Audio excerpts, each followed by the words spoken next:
الله أكبر.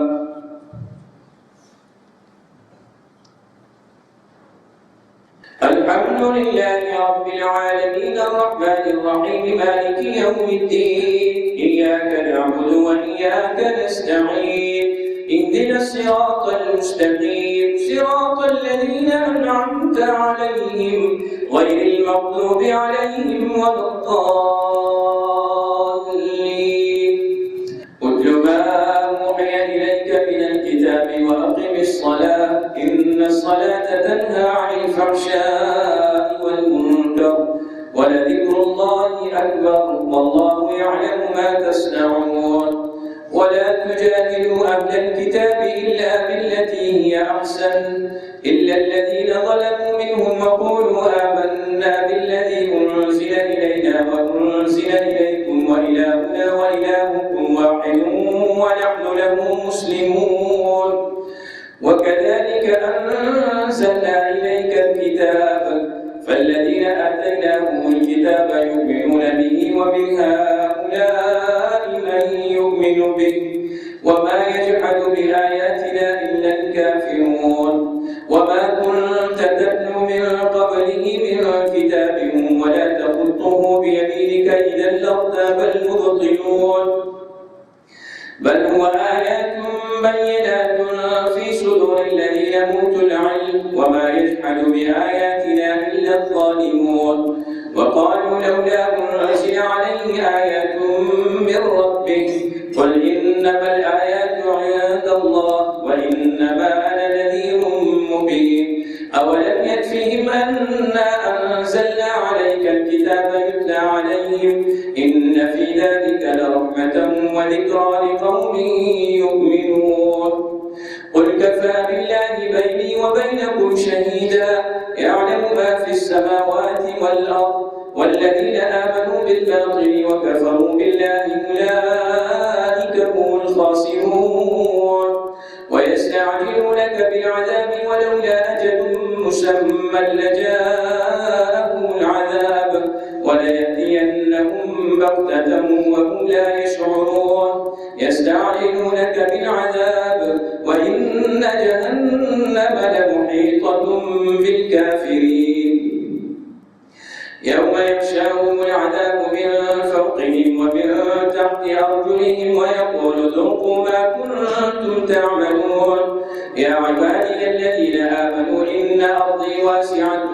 فإياي فاعبدون. كل نفس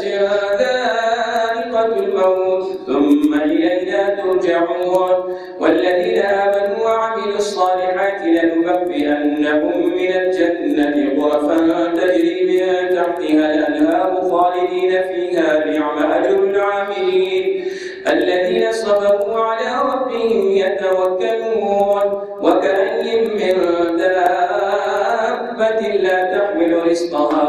الله يرزقها وإياكم وهو السميع العليم.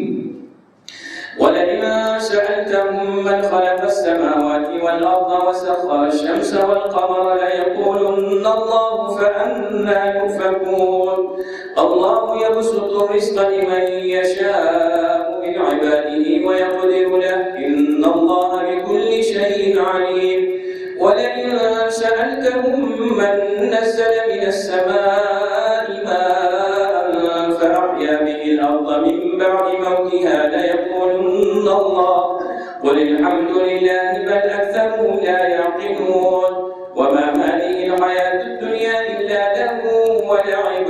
وإن الدار الآخرة لهي الحيوان لو كانوا يعلمون. فإذا ركبوا في الفلك دعوا الله مخلصين له الدين فلما نجاهم إلى البر إذا هم يشركون. ليكفروا بما آتيناهم وليتمتعوا فسوف يعلمون.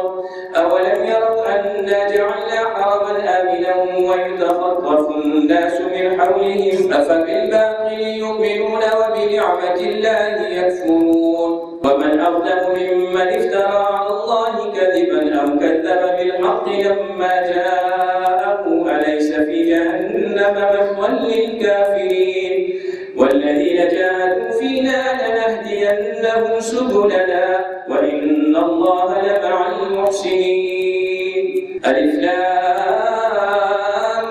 ميم.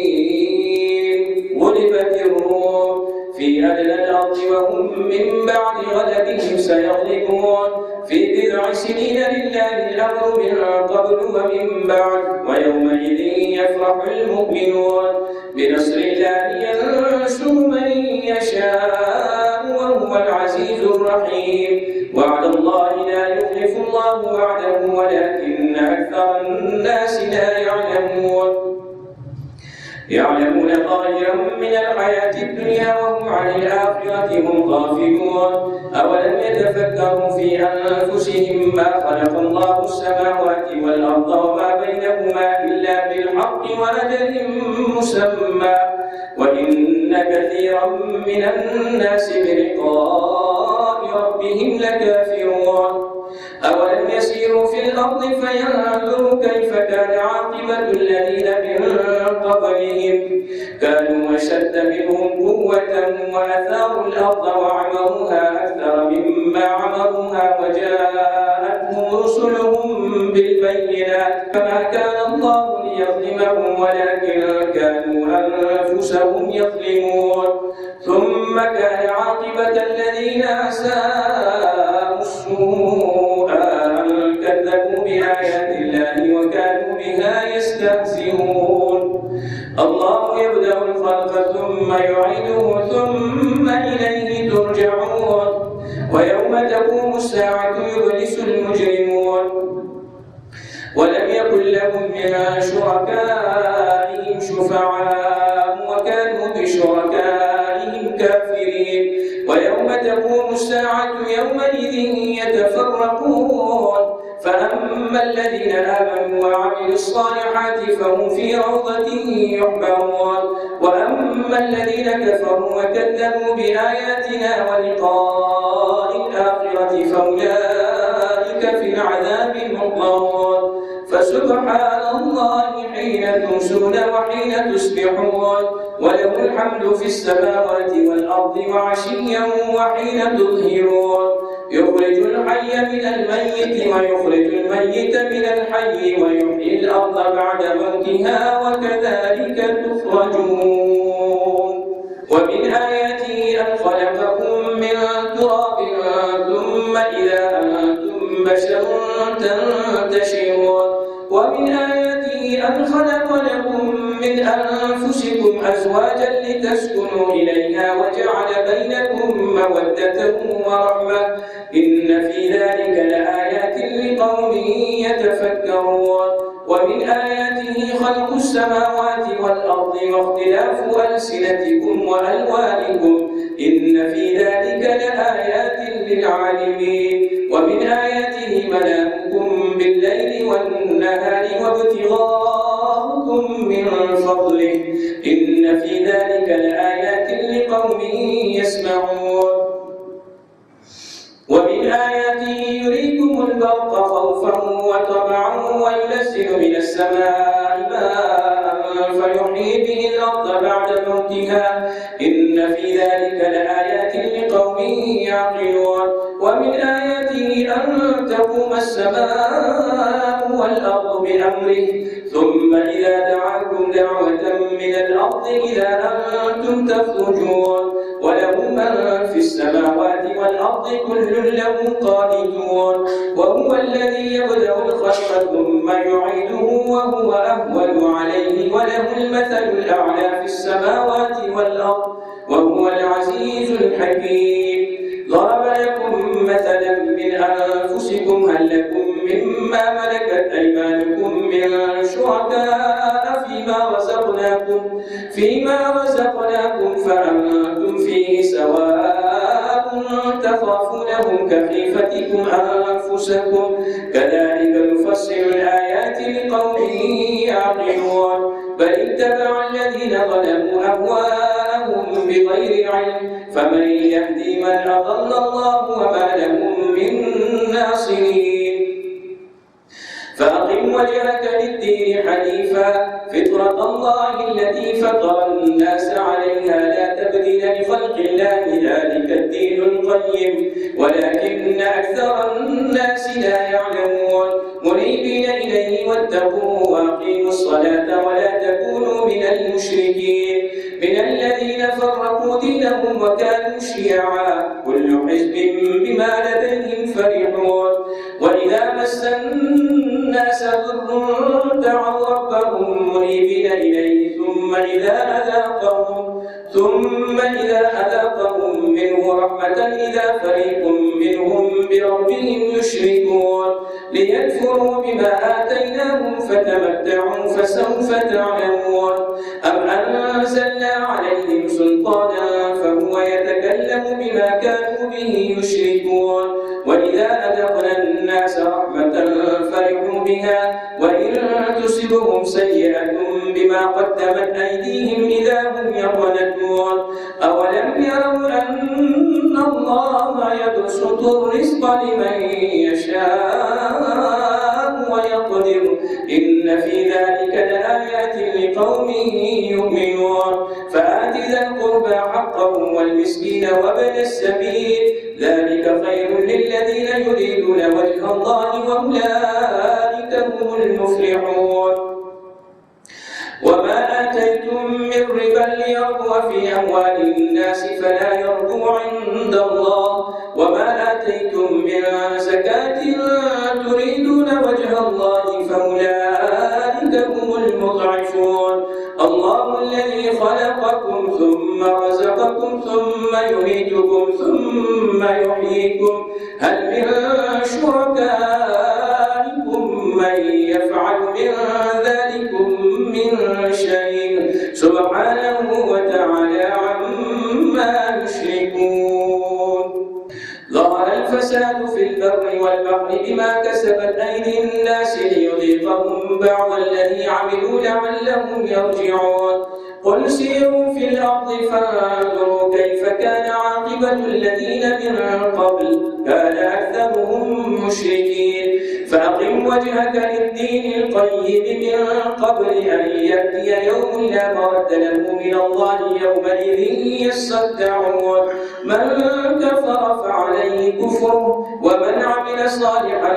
فلأنفسهم يمهدون ليجزي الذين آمنوا وعملوا الصالحات من فضله إنه لا يحب الكافرين ومن آياته أن يرسل الرياح مبشرات وليذيقكم من رحمته ولتجري الفلك بأمره ولتبتغوا من فضله ولعلكم تشكرون ولقد أرسلنا من قبلك رسلا إلى قومهم فجاءوهم بالبينات فانتقمنا من الذين أجرموا وكان حقا علينا نصر المؤمنين الله الذي يرسل الرياح فتثير سحابا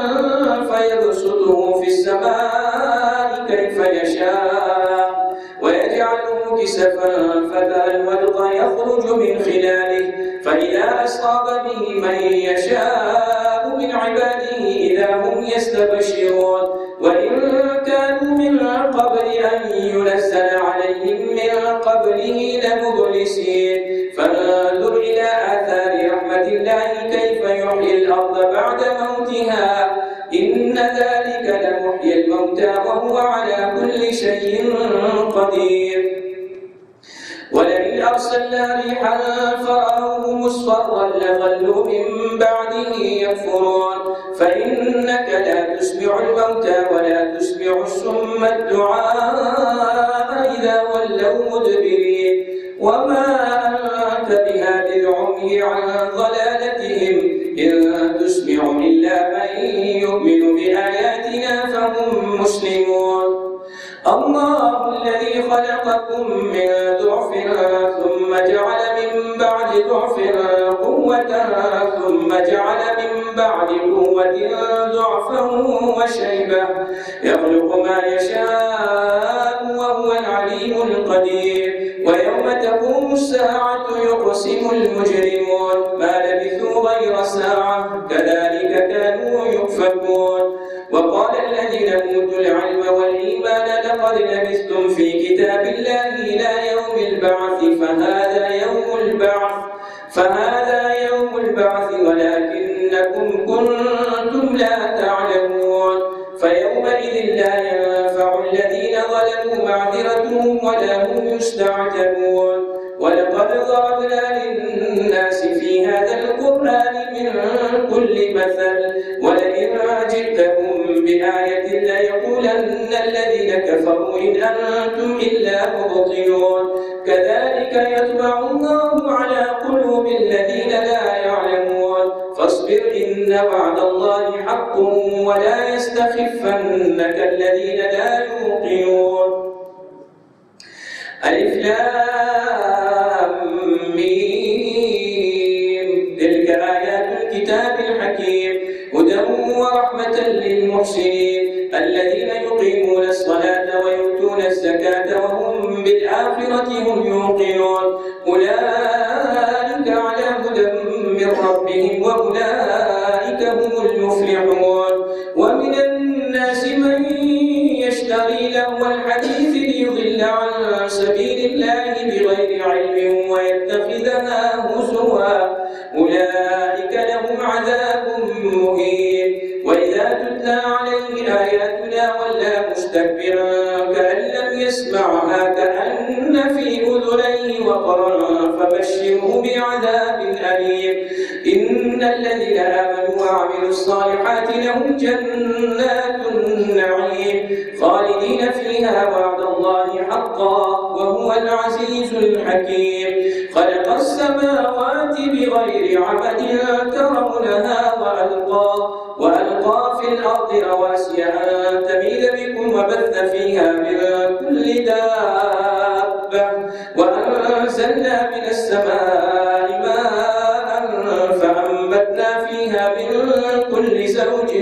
كريم. هذا خلق الله فأروني ماذا خلق الذين من دونه بل الظالمون في ضلال مبين.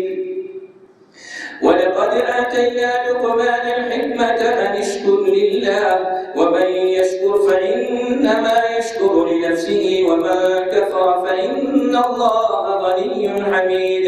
وإذ قال لقمان لابنه وهو يعظه يا بني لا تشرك بالله إن الشرك لظلم عظيم. ووصينا الإنسان بوالديه حملته أمه وهنا على وهن وفصاله في عامين أن اشكر لي ولوالديك إلي المصير. وإن جاهداك على أن تشرك بي ما ليس لك به علم فلا تطعهما وصاحبهما في الدنيا معروفا واتبع سبيل من أناب إلي ثم إلي مرجعكم فأنبئكم بما كنتم تعملون. يا بني إنها إن تك مثقال حبة من خردل فتكن في صخرة أو في السماوات أو في الأرض يأتي بها الله إن الله لطيف خبير. يا بني أقم الصلاة وأمر بالمعروف وانه عن المنكر واصبر على ما أصابك إن ذلك من عزم الأمور. ولا تسعر خدك للناس ولا تمشي في الأرض مرحا إن الله لا يحب كل مختال فخور. وقصد في مشيك واغضض من صوتك إن أنكر الأصوات لصوت الحمير. ألم تروا أن الله سخر لكم ما في السماوات وما في الأرض وأسبغ عليكم نعمه ظاهرة وباطنة. ومن الناس من يجادل في الله بغير علم ولا هدى ولا كتاب منير. وإذا قيل لهم اتبعوا ما أنزل الله قالوا بل نتبع ما وجدنا عليه آباءنا أولو كان الشيطان يدعوهم إلى عذاب السعير. ومن يسلم وجهه إلى الله وهو محسن فقد استمسك بالعروة الوثقى وإلى الله عاقبة الأمور. ومن كفر فلا يحزنك كفره إلينا مرجعهم فننبئهم بما عملوا إن الله عليم بذات الصدور. نمتعهم قليلا ثم نضطرهم إلى عذاب غليظ ولئن سألتهم من خلق السماوات والأرض ليقولن الله قل الحمد لله بل أكثرهم لا يعلمون لله ما في السماوات والأرض إن الله هو الغني الحميد ولو أن ما في الأرض من شجرة أقلام والبحر يمده من بعده 7 أبحر ما نفذت كلمات الله إن الله عزيز حكيم ما خلقكم ولا بعثكم إلا كنفس واحدة إن الله سميع بصير ألم تر أن الله يولج الليل في النهار ويولج النهار في الليل وسخر الشمس والقمر كل يجري إلى أجل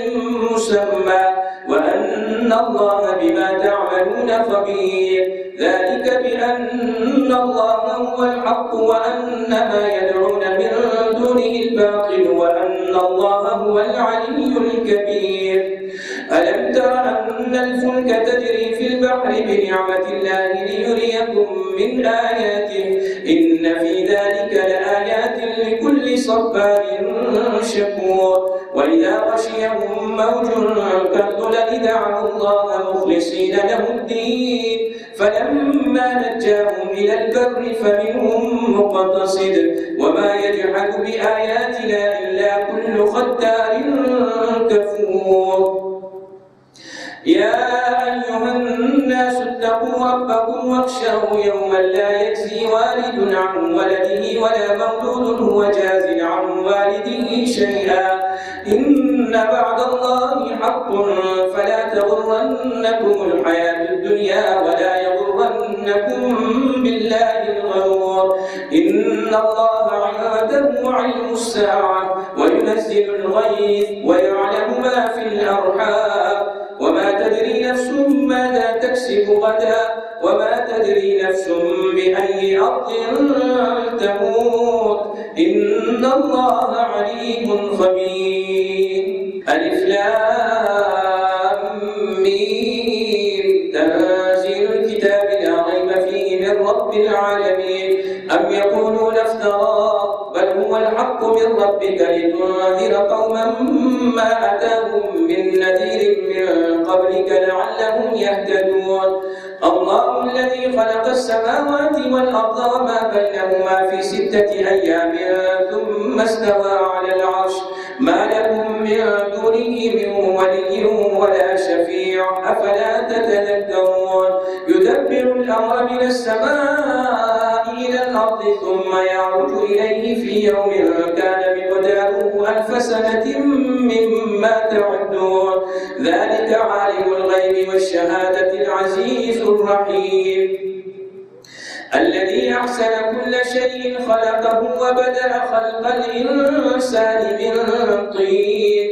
ثم جعل نسله من سلالة من ماء مهين ثم سواه ونفخ فيه من روحه وجعل لكم السمع والأبصار والأفئدة قليلا ما تشكرون وقالوا أئذا ضللنا في الأرض أئنا لفي خلق جديد بل هم بلقاء ربهم كافرون قل يتوفاكم ملك الموت الذي وكل بكم ثم إلى ربكم ترجعون ولو ترى إذ المجرمون ناكسوا رؤوسهم عند ربهم ربنا أبصرنا وسمعنا فارجعنا نعمل صالحا إنا موقنون ولو شئنا لآتينا كل نفس هداها ولكن حق القول مني لأملأن جهنم من الجنة والناس أجمعين فذوقوا بما نسيتم لقاء يومكم هذا إنا نسيناكم وذوقوا عذاب الخلد بما كنتم تعملون إنما يؤمن بآياتنا الذين إذا ذكروا بها خروا سجدا وسبحوا بحمد ربهم وهم لا يستكبرون تتجافى جنوبهم عن المضاجع يدعون ربهم خوفا وطمعا ومما رزقناهم ينفقون فلا تعلم نفس ما أخفي لهم من قرة أعين جزاء بما كانوا يعملون أفمن كان مؤمنا كمن كان فاسقا لا يستوون أما الذين آمنوا وعملوا الصالحات فلهم جنات المأوى نزلا بما كانوا يعملون وأما الذين فسقوا فمأواهم النار كلما أرادوا أن يخرجوا منها أعيدوا فيها وقيل لهم ذوقوا عذاب النار الذي كنتم به تكذبون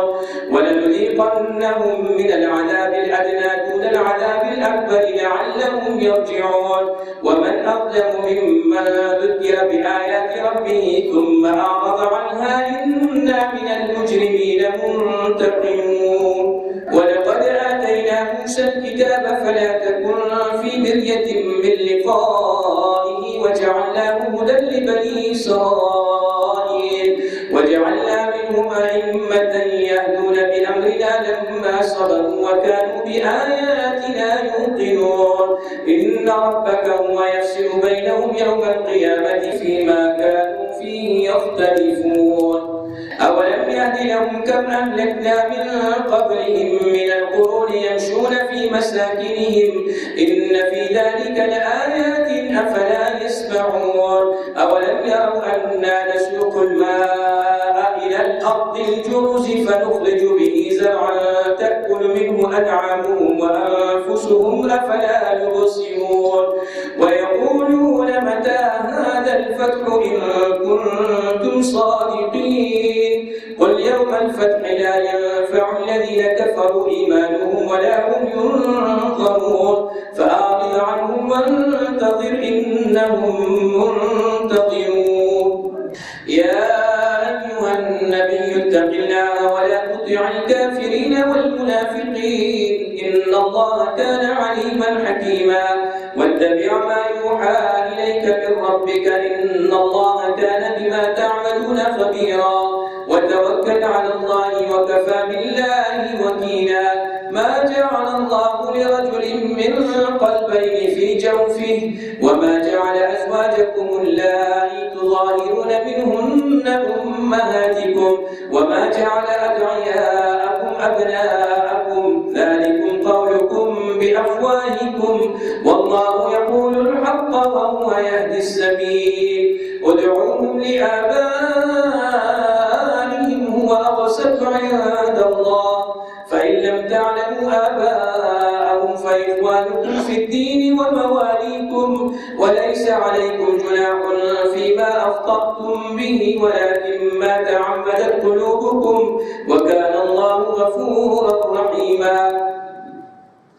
النبي أولى بالمؤمنين من أنفسهم وأزواجه أمهاتهم وأولو الأرحام بعضهم أولى ببعض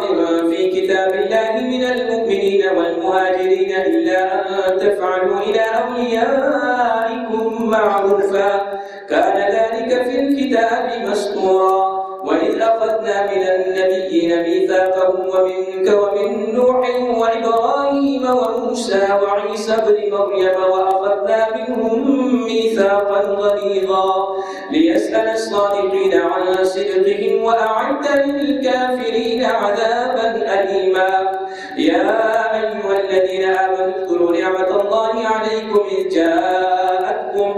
جاءتكم جنود فأرسلنا عليهم ريحا وجنودا لم تروها وكان الله بما تعملون بصيرا إذ جاءوكم من فوقكم ومن أسفل منكم وإذ زاغت الأبصار وبلغت القلوب الحناجر وتظنون بالله الظنونا هنالك ابتلي المؤمنون وزلزلوا زلزالا شديدا وإذ يقول المنافقون والذين في قلوبهم مرض ما بعدنا الله ورسوله إلا غرورا وإذ قالت طائفة منهم يا أهل يثرب لا مقام لكم فارجعوا ويستأذن فريق منهم النبي يقولون إن بيوتنا عورة وما هي بعورة إن يريدون إلا فرارا ولو دخلت عليهم من أقطارها ثم سئلوا الفتنة لآتوها وما تلبثوا بها إلا يسيرا ولقد كانوا عاهدوا الله من قبل لا يولون الأدبار وكان عهد الله مسؤولا قل لن ينفعكم الفرار إن فررتم من الموت أو القتل وإذا لا تمتعون إلا قليلا قل من ذا الذي يعصمكم من الله إن أراد بكم سوءا أو أراد بكم رحمة ولا يجدون لهم من دون الله وليا